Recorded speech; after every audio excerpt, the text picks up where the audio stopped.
Let me say also a little bit about the difficulties in the oceans. The next slide, please. The oceans are vast. John did mention that there are some marine protected areas in the oceans, and you see some of them here in purple, those that are pretty well implemented, highly fully protected.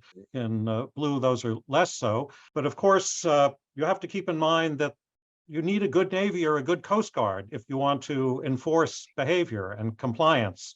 And in many parts of the world where people would like to have better marine protection, it's simply not possible because of poor governance. There's also the problem, the next slide, that of course in the oceans, the animals move. Of course, animals on land may move as well, but especially in the oceans, there are lots of migratory species. Here you see tracks of a range of species from humpback whales to sea lions to tuna and sharks and even a few seabirds. So, a turtle may swim from Mexico to the Philippines. So simply protecting fixed areas is not enough. And the water itself moves, of course, as well.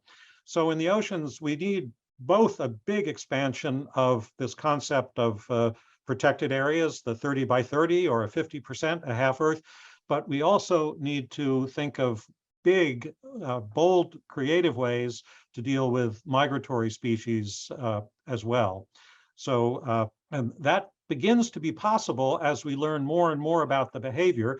If you give animals cell phones, you can know where they are, and it's now increasingly possible to define zones where protection should be occur in a particular time because a spawning is occurring or some other biologically important process.